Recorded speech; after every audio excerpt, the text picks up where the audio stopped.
Hey everyone, Emily Jashinsky here on Capitol Hill, but joined and excited to be joined by Federalist staff writer Tristan Justice, who is in Phoenix, Arizona right now, where a battle for that state's electoral college votes, crucial electoral college votes, is still raging on. It's Thursday night, we're about 2 days after polls have closed in Arizona. Tristan, tell us what you're seeing on the ground there in Phoenix.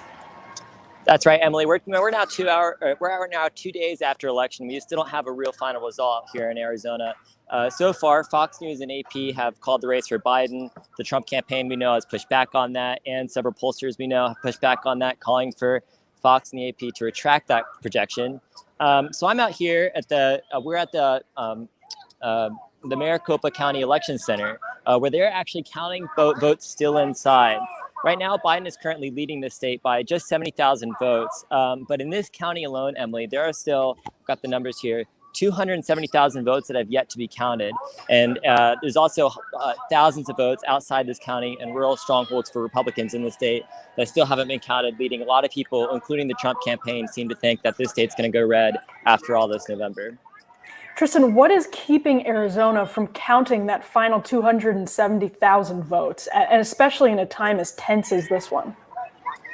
Well, we're seeing a lot of the same problems here as we're seeing across the country in terms of just a record-breaking turnout among mail-in and absentee ballots. There's also been some mechanical issues here with the Sharpie pens. A lot of local officials have pushed back on that, saying there's been no such issue. So to back up here a little bit, a lot of voters here behind me, as you'll see, in this crowd, a lot of people here are complaining that they were forced to use Sharpie markers down here in Maricopa County and taken away from their ballpoint pens, saying that those use of those Sharpie markers bled through to different pieces of paper on the ballot and invalidated their votes. Now, local officials here are calling that a conspiracy theory, but the Arizona Attorney General has launched an investigation into it, and I imagine we'll find out the results of that investigation in the coming days. Now, Tristan, you were on the ground last night as demonstrators were converging on a particular point in the county, and protesters really on both sides of this battle. Tell us what you saw last night and maybe what you heard from some of the folks you got a chance to speak with. Yeah, so what we saw last night is probably what we're going to see again tonight. It's this group of people here, a lot of the same people here were here last night. And really behind these barriers, this fencing right behind me was not here last night. This is new, they put up today.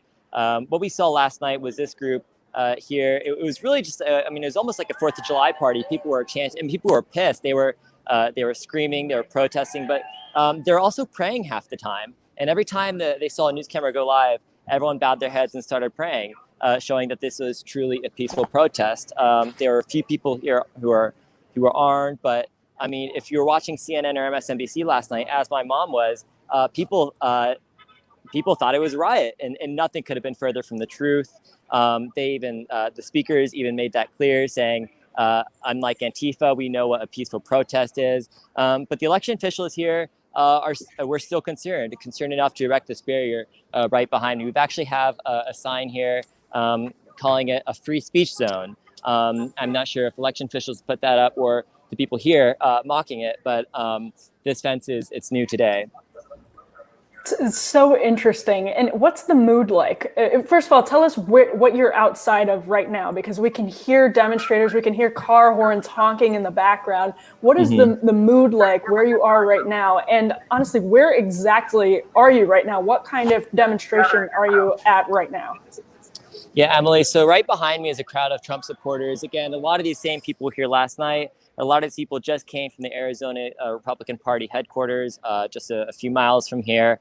And people here, this is as much a protest against the media as it is against what's going on in this building. They want a more transparent process here. They were upset that a Western state Republican Congressman Paul Gosar, who represents a Western district in the state, was denied access into the building last night. I spoke to Representative Gosar earlier today. He said he'll be here again tonight. They'll probably deny access again. But Tristan, what is your argument for denying access to people like Representative Gosar? What argument is the government providing for why that is happening? Because I think that in particular has a lot of Trump supporters around the country completely confused and angry. Right, Emily, and they didn't really give him an answer. I talked to the congressman about it today. He said he asked for access multiple times. The crowd even asked for access multiple times for the congressman, and no one came out and gave anyone any type of response. We're not exactly sure why. Maybe it's because he's on the ballot and part of the state. But again, the election officials never came out and gave an answer. The congressman said he knew he probably wouldn't be allowed inside anyway, but that the lack of a response was what was concerning. Wow, that's really fascinating. And so you're expecting similar sort of tense demonstrations again tonight, you said? Yeah, and again, people here are mad mainly about two things. One, they're actually upset they're upset that the media called this race. They're saying they called it too early. The Trump campaign has been saying that consistently over the last 48 hours. The Republican Party here has projected a lot of confidence, saying they're certain that Donald Trump's going to carry the state. A lot of people here, they're chanting Fox News sucks. That's been a popular chant all throughout the day and yesterday. They're upset that the AP called this race. But look, there's a lot of good signs for the president going on here. He's only down by less than 2.5%. Yesterday, he was down by 5%. But that batch of votes that came from this county last night showed Trump closing the gap quite a bit. So look, Trump's only down by 70,000 votes here, and there's more than 200,000 votes and just in this county that still need to be counted. They're also upset here that they're not getting a lot of answers, they think, on the Sharpie issue. Emily, I've talked to many people here. I've talked to Republican officials here. They said they've spoken to another few hundred people who are saying they use Sharpies. And all these people who use Sharpies, they're saying online, where you can see whether your vote was counted, they're not seeing that it was counted. And so there's a lot of concern and worry here that the use of the Sharpies, which were forced on a lot of people here, they didn't have an option to use something else. We're actually the ballpoint pens were taken away from them. So there's a lot of concern. The media has called that a conspiracy theory. They've issued fact checks saying local officials have said it's not true. But there's also a lot of other questions that need to be asked. Were the ballots used, have they used Sharpies in the past? What kind of paper did they use them on? Could that have caused issues with the machines? Could the ink that bled through different parts of the paper on the ballot could that have bled through other pieces of paper and other ballots affecting other votes? And so there's just a lot of questions here that haven't been answered. And a lot of people here are really upset about that. And again, I think we'll see what the Attorney General's office says in the coming days. So Tristan, you've spoken with people who actually were given Sharpies to vote with? Yeah, and people actually sent me pictures of their own ballots that they took while they're at the polling place. One man sent me a picture of his ballot. I've published in the 2 pieces I've written on Arizona this week so far. You can see pretty clearly, Emily, that the black ink from the marker bled through the ballot pretty well. And again, if that ink bled through other ballots too, then we could have a huge problem here.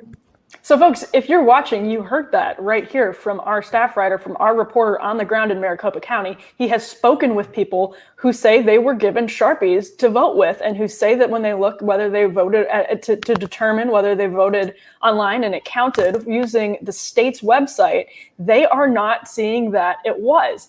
Now, that is from somebody, a reporter on the ground there, who is speaking with real people on the ground there. Tristan, are you hearing anything from the folks you speak with? You mentioned that people are chanting Fox News sucks. Are you hearing a lot of frustration with the media and the media coverage of this fiasco as you, sort of take the mood of folks down in Arizona? Yeah, Emily, I would say there's been just as much frustration about the media as there has been about what's going on in this building right behind me.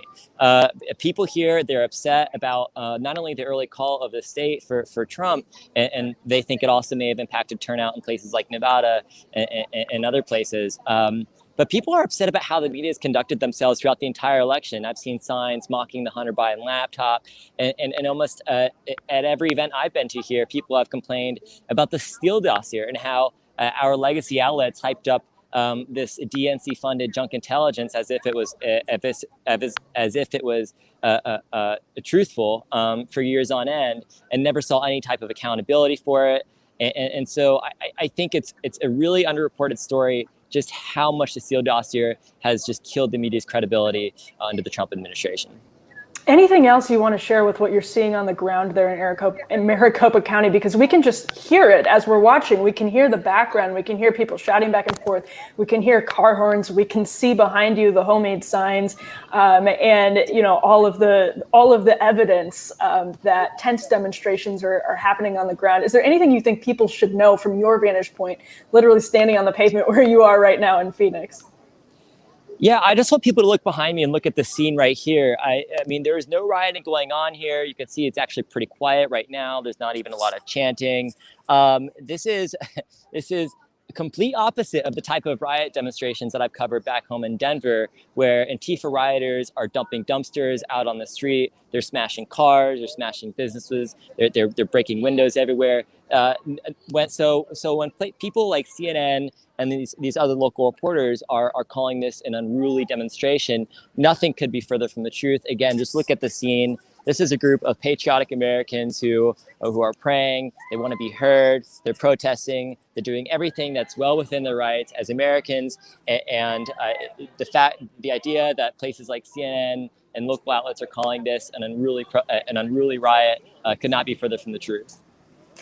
Tristan, do you have any sense of when we'll get to a solution there in Arizona? You say there are 270,000 outstanding votes, and the president is down by 70,000 votes. Now, to make a prediction based on how this will turn out, we would have to know, exactly where those votes are missing from and how those places typically vote.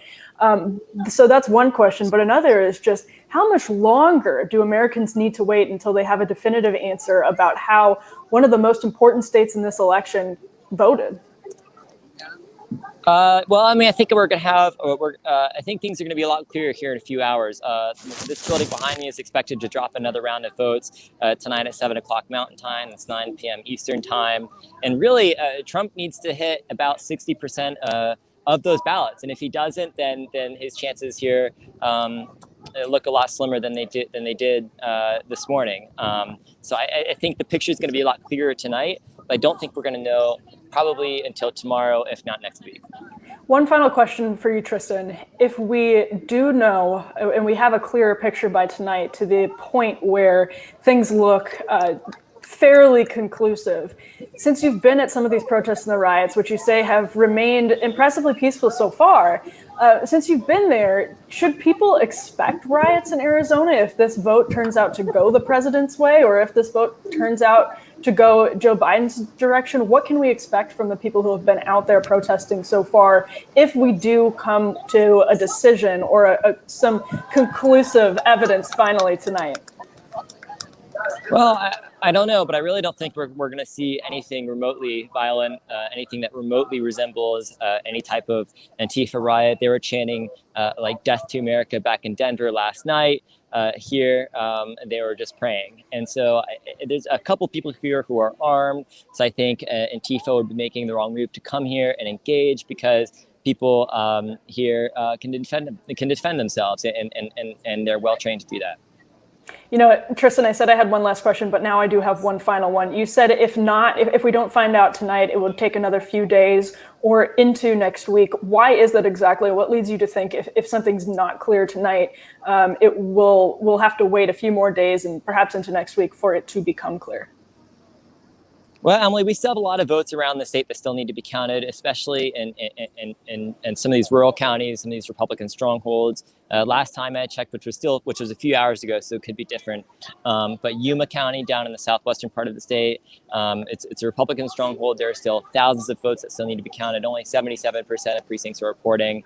And a lot of these other rural counties, I was talking to a county clerk in the northeastern part of the state who said they have their infrastructure isn't necessarily as good as down here in Phoenix. They don't have the type of internet speed that they have down here. And so it could just be a few more days until all the votes come in and are counted. Tristan, you are doing great work. We hope that you stay safe, and we hope we continue to get updates from you on the ground there in Maricopa County. Thanks so much for your time tonight, Tristan. Absolutely. Sounds good. Thank you, Emily. Of course.